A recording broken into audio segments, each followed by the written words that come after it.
Olá, vamos iniciar o capítulo 5 do Evangelho de Mateus. O capítulo 5, que tem 48 versículos, é um texto um pouco maior do que os anteriores, mas vamos lá estudar essa passagem. Mateus 5, nós começamos com o Sermão do Monte, né? Vendo Jesus as multidões, subiu ao monte e, como se assentasse, aproximaram-se os seus discípulos. E ele passou a ensiná-los, dizendo, né? Então nós temos aqui no capítulo 5, na realidade o capítulo 5, capítulo 6 e capítulo 7, o chamado Sermão do Monte. Muitos ensinos, aqui talvez esteja o maior conteúdo de ensino dos evangelhos. Nós vamos estudar um capítulo hoje, capítulo 5, amanhã o 6 e depois o 7, para não ficar cansativo. Mas hoje, o 5, tem muita coisa aqui para nós meditarmos, nesse sermão, né, nessa pregação. Jesus, ele subiu, né, a um monte e ele começou a ensinar. Ficou conhecido como o Sermão da Montanha, o Sermão do Monte. E esse sermão é muito conhecido porque fala bem-aventurado, bem-aventurado, bem-aventurado, né, ou seja, feliz. Esse sermão também é chamado de contracultura. Ou seja, ele é ao contrário de muitas coisas que o mundo nos ensina.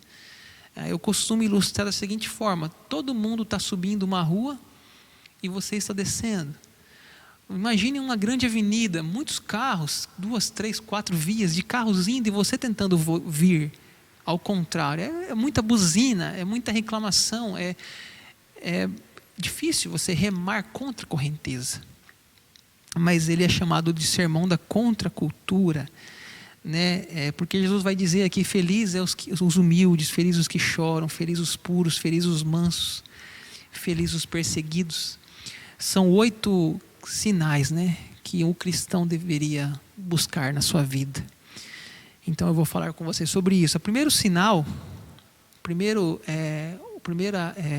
vamos dizer, o caráter, né, do cristão, a conduta, é a humildade, né? Bem-aventurados os humildes de espírito, porque deles é o reino dos céus, né? O verso 3. Bem-aventurados os humildes de espírito, né? Interessante que essa é a primeira virtude, né? É o primeiro degrau da escada, é a humildade.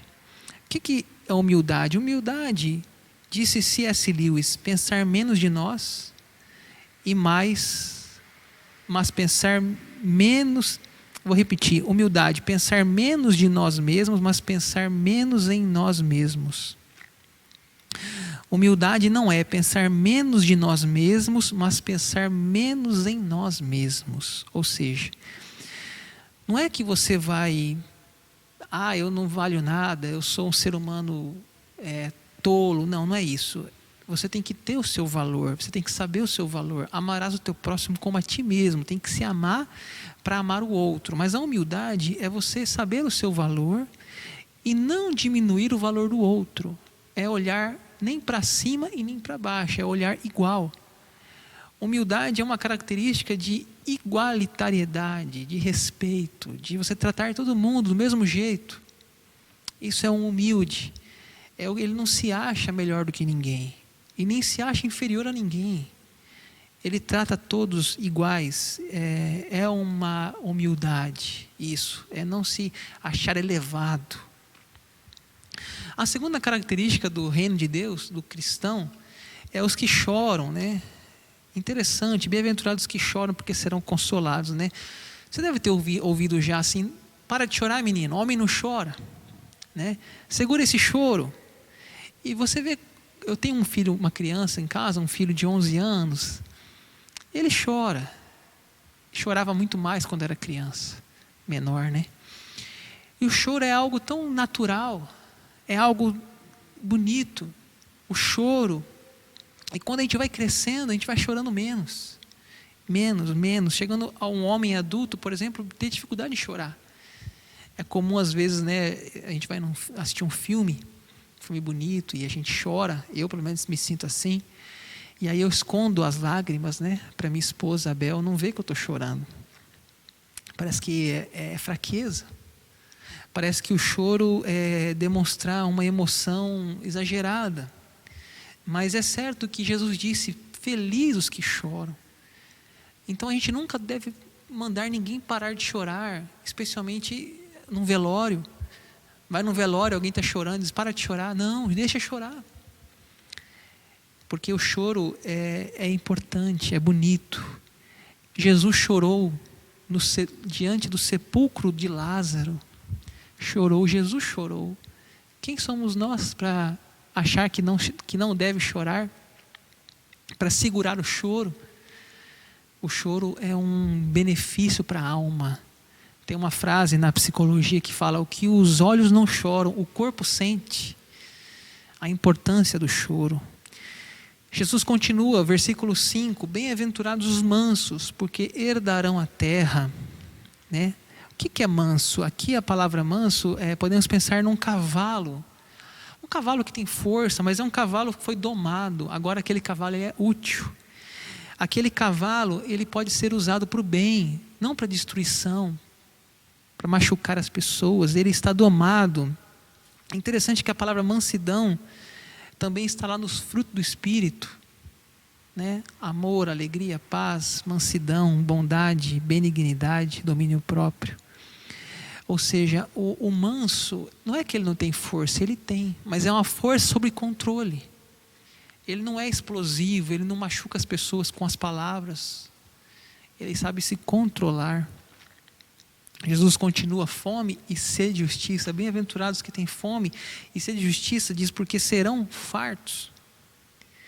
Ou seja, num mundo de tanta corrupção, num mundo que a gente vê a injustiça, até mesmo nos tribunais, venda de sentença, fracos, sem voz, o cristão deseja a justiça, que as leis sejam estabelecidas, que as leis sejam aplicadas, que o justo governe. Isso é caráter do cristão. Isso é reino de Deus. Os misericordiosos, versículo 7, bem-aventurados misericordiosos, porque alcançarão misericórdia. O que é misericórdia? No dicionário, está relacionado com a solidariedade, com a sentir a dor do outro, alguém que sofre. Jesus falou da parábola, do bom samaritano, que ajudou o seu próximo. Ou seja, um cristão, ele é uma pessoa solidária, ele faz o bem, ele tem misericórdia, ele sente a dor do outro, ele sente nas suas entranhas a dor que o outro está sentindo, isso chama de misericórdia. Limpos de coração, bem-aventurados limpos de coração, porque verão a Deus. Às vezes a gente vê uma pessoa com a roupa toda suja, muitas vezes um mecânico, aquelas mãos sujas de, as unhas com uma cor preta, mão de um borracheiro, de um mecânico, lidando ali com óleo, com a sujeira. Aquela roupa dele está suja, mas o coração dele pode estar limpo, porque os olhos não veem o coração. E a gente não pode julgar ninguém pela sua aparência, pela sua roupa. Eu me lembro da história de Davi, quando Samuel vai na casa de Jessé e Deus diz: eu não vejo aparência, eu vejo o coração. Jessé tinha filhos mais bem preparados militarmente do que Davi, mas Deus viu o coração de Davi. Os limpos de coração, que o Senhor nos dê um coração limpo. Não importa a nossa estética, mas o que está dentro de nós. Os pacificadores, bem-aventurados pacificadores, porque serão chamados filhos de Deus. É comum você ver aquelas brigas, de escola. Não, nossa, vixe, chamou sua mãe daquilo. Eu não deixava. Aí, vou te pegar na saída. Vixe, aquela turma botando fogo na briga. Aí quando sai lá fora, a turma faz aquela roda e briga e fala: vai, briga. E a turma aplaude. Até é comum ver meninas brigando, puxando o cabelo uma da outra, se machucando. Mas Jesus fala que a gente deve ser o quê? Pacificador. Larga disso. Para que brigar? Deixa passar. Esquece a afronta. Jesus é chamado de príncipe da paz, né? Isaías 9. Quando ele nasceu, paz na terra entre os homens. E quando ele estava indo para a cruz, ele disse: minha paz vos dou. Ele ordenou-nos, né, a sermos embaixadores da paz. Embaixadores da paz. E perseguidos, né, por causa da justiça, é o último, né, é o 8º.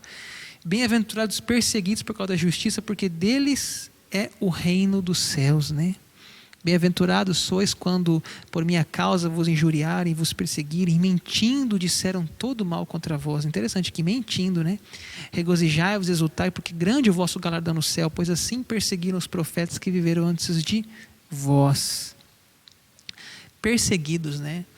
Lembra que eu falei que o sermão da contracultura, quando você vai contra, você vai receber buzinas naquele trânsito que todo mundo está subindo, você vai descer. Você está indo contra a maré. Ou seja, será perseguido. Agora veja bem, quando te injuriarem, vos perseguirem e mentindo disserem todo mal contra vós, ou seja, você não está fazendo mal, você está fazendo bem, talvez seja contra a cultura, sendo humilde, sendo pacificador, sendo manso, né? Buscando a justiça, mas você vai ser perseguido. E bem-aventurado, né? Somos quando somos perseguidos pelo reino de Deus, por fazer as coisas certas. O versículo 13, uma nova sessão, né? Aí encerramos ali as bem-aventuranças, né? O sal da terra, né? O versículo 13, né? Olha o que diz: vós sois o sal da terra. Ora, se o sal vier a ser insípido, como lhe restaurar o sabor? Para nada mais presta, senão para lançado fora, ser pisado pelos homens, né? Jesus faz uma transição aqui, né? Do que nós somos para o que nós fazemos. Os 8 características do caráter, né? O que nós somos. E agora, o que nós fazemos, né? Nós somos o sal e a luz. 2 metáforas, né? Tão comuns no dia a dia de Jesus. Talvez na época de Jesus, qualquer casa da época de Jesus tinha sal e luz. Era muito comum. Jesus está usando aqui, irmãos, uma metáfora. O que é uma metáfora, né? Por exemplo, uma moça diz: aquele rapaz é um gato. Ele não é um gato, ele não é um animal, mas ele é bonito como um gato, é fofinho, é encantador, né? Ou seja, Jesus recorreu a essas 2 metáforas domésticas, sal e luz. Toda casa na época de Jesus, por mais pobre que fosse, tinha uma luz e tinha um sal. Não essa luz que nós temos hoje, né? A luz elétrica, mas sim uma luz ali, um alqueire. Ou seja, Jesus desde criança convivia com lamparinas, com velas, com o sol. Ou seja, sal e sol são 2 coisas indispensáveis, né? Vamos falar primeiro do sal. Por que o sal? Porque na época de Jesus não tinha geladeira. Ou seja, ele preservava um alimento, para o alimento não estragar. Ele preservava. Então, hoje nós temos a refrigeração, embalagens a vácuo, conservantes. Mas na época de Jesus, os alimentos entravam muito rápido em decomposição, estragavam. O sal era para isso, ou seja, o sal é para preservar. Deus quer que nós preservemos os valores. Jesus quer que nós mantemos as virtudes nesse mundo corrompido, esse mundo em decomposição. E também o sal é o quê? É dar sabor, né? O que diz o texto, né? Se o sal vier a ser insípido, como lhe restaurar o sabor? Ou seja, o cristão, a cristã, ele tem que dar sabor. Senão, para nada mais presta. Senão para ser pisado pelos homens. Você já comeu uma comida sem sal? Uma comida sem sabor? Já comeu uma carne sem sal? Um churrasco sem sal? Ou seja, o sal ele destaca o sabor. Assim é o cristão. Ele tem que dar destaque, ele tem que estar envolvido. E a segunda, né? É a luz do mundo. Vós sois a luz do mundo. Não se pode esconder a cidade edificada sobre um monte. Nem se acende uma candeia para colocá-la debaixo do alqueire, mas no velador alumia todos que se encontram na casa. Ou seja, você já ficou sem luz na sua casa? Aquela escuridão? né? Levantou batendo nas coisas à noite, batendo na porta do ventilador, chutando a quina da cama. Sem luz a vida é difícil. Até num sítio, numa fazenda, você encontra uma lamparina, uma vela. Ou seja, Jesus disse que o cristão tem que ser uma luz. Ele tem que trazer luz, né? Ele falou aqui: assim brilhe a vossa luz diante dos homens, para que vejam as suas boas obras e glorifiquem o vosso Pai. As pessoas vão ver nossas ações e vão glorificar a Deus, né? A luz é dele, né? Nós somos os raios do sol. O sol é ele, nós somos os raios dele. Essa seria a ideia do sal e da luz. Vocês são o sal da terra e a luz do mundo. E aí, uma outra sessão, em Mateus ainda, no Sermão do Monte, Mateus 5, né? É sobre Jesus e a lei. Olha o verso 17. Não penseis que vim revogar a lei ou os profetas. Não vim para revogar, vim para cumprir. Deixa eu explicar a vocês. Aqui nessa passagem, nós vamos ver aqui uma exposição da lei, né? Jesus interpretando a lei. Não é que ele veio para caducar a lei ou veio negar a lei, não, mas ele estava dando a interpretação certa da lei. O que era a lei para Jesus? Eram os 10 mandamentos, era o Pentateuco, a Torá, os profetas, né? E eles também tinham a lei oral, a tradição dos anciãos. Então Jesus conhece tudo isso e ele vai dar uma interpretação. Por exemplo, ouviste que foi dito, eu porém vos digo. Vai aparecer agora essa frase. Ouviste que foi dito, eu porém vos digo. Ou seja, ele vai dar uma nova, não é uma nova interpretação, mas ele vai dar a correta interpretação. Ele não veio para menosprezar a lei, mas veio para cumprir a lei. E vai interpretar agora a lei de forma certa. Então, a partir de agora, no capítulo 5, né, nós vamos falar aí sobre o homicídio, o adultério, o juramento, a vingança e o amor ao próximo. É um texto longo, capítulo 5, né, como eu falei, são 48 versículos. Então vai exigir de nós aqui um pouquinho ainda de atenção. Então vamos lá, o homicídio, né? Versículo 21. Ouviste o que foi dito aos antigos, não matarás, né? Então vamos entender aqui. Sabemos que não matarás é um dos mandamentos, não é? Dos 10 mandamentos. Mas o que os escribas e fariseus erravam aqui? Eles interpretavam isso aqui só como caso de assassinato concreto. Ou seja, eu matei alguém, tirei a vida, então você cometeu aqui, não matarás. Mas Jesus vai nos mostrar que a verdadeira interpretação aqui é muito mais do que um homicídio concreto, né? Mas a nutrir ressentimentos, mágoa, se você maltrata alguém, e isso também é homicídio, né? Os rabinos, eles limitavam ao ato do homicídio. Jesus vai deixar claro que não é só o ato, mas a motivação. Olha o versículo 22. Eu, porém, vos digo que todo aquele que sem motivo se irar contra o seu irmão estará sujeito a julgamento. E quem proferir um insulto a seu irmão estará sujeito a julgamento do tribunal. E quem lhe chamar tolo estará sujeito ao inferno, né? Tem umas Bíblias que trazem a tradução raca, né? O que é raca? É cuspir. Então, quando alguém, né, chamava de idiota, imprestável, estúpido, cuspia, a pessoa estava literalmente ali, Jesus está dizendo, matando, né? E Jesus fala no verso 23, se pois a trazeres ao altar a tua oferta, lembrares do teu irmão que tem alguma coisa contra ti, deixa perante o altar a tua oferta, vai reconciliar com o teu irmão, e você volta e faz a tua oferta. Interessante, os fariseus, eles frequentavam o templo, né? E eles ali levavam ofertas ao templo. Mas Jesus está dizendo, quando você for levar a sua oferta, né, e você lembrar que tem algo contra alguém, vá tratar com essa pessoa primeiro. Pare o que você está fazendo, né? Afinal de contas, você está ali adorando a Deus com sua oferta, mas não está adorando a Deus com sua vida. Ou seja, aqui o tema é que nós não devemos ter em nosso coração pensamentos homicidas. pensamentos de raiva, de ódio. Ao contrário, reconciliar com as pessoas, né? Essa é a verdadeira interpretação da lei.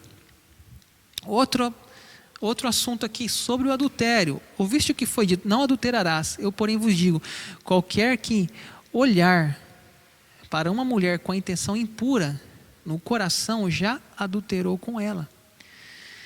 Vamos entender aqui. Aqui nós temos um mandamento, o 7º mandamento, né? Não adulterarás. Jesus falou do 6º mandamento, não matarás, e agora o 7º, não adulterarás. Só que os rabinos interpretavam esse mandamento somente como adultério real, né? O ato conjugal, o ato carnal, íntimo, a infidelidade sexual. E Jesus está dizendo que é muito mais do que isso, que está dizendo que esse pecado está relacionado aos olhos, aos desejos. Ou seja, não basta ir para a cama do adultério. Se você tiver a intenção, o desejo de arrastar essa pessoa para a cama, você está cometendo esse adultério. Ou seja, não é só uma situação aleatória, mas é um desejo, é um planejamento para que aquilo aconteça, né? Ou seja, há algo antes do ato concreto. Jesus está nos chamando essa atenção para isso, né? É o que vem antes. O adultério não começa num quarto, ele começa muito antes, né? Começa numa troca de olhar, na troca de um WhatsApp, numa conversa mais pessoal, mais íntima, e ali vai se estabelecendo um adultério que vai se concretizar no leito. E aí ele fala assim no verso 29, né? Se o teu olho direito te faz tropeçar, arranca-o, lança de ti, pois te convém que se perca um dos teus membros e não seja todo o teu corpo lançado no inferno, né? Irmãos, os comentaristas aqui falam que não é que Jesus está dizendo que a gente tem que arrancar o olho, né? E muitas pessoas dizem a história no começo do cristianismo que realmente arrancaram o olho. Tá, mas você arranca um olho, você tem o outro, você tem o olho esquerdo, você arrancou o direito, fica o esquerdo. Ou seja, não é uma automutilação literal, física que o nosso Senhor está nos pedindo. O que Ele está nos pedindo é um caminho de santidade, de mortificação, e não de mutilação. Ele falou: aquele que quiser me seguir, tome a sua cruz e siga-me. Então, é importante entender aqui que não é simplesmente o ato, mas a intenção. E se a gente refletir sobre isso, eu creio que ajuda-nos a estar inclusive livres do adultério. Sobre o juramento, né? 33, mudando mais um tema aqui, também ouviste que foi dito: não jurarás falso, né? Mas cumprirás rigorosamente os teus juramentos. Eu, porém, vos digo: de modo algum jureis, nem pelo céu e nem pelo trono de Deus, né? Deixa eu dizer uma coisa para vocês aqui. Muitas pessoas, né, tem esse costume assim, né? Eu juro por Deus, né?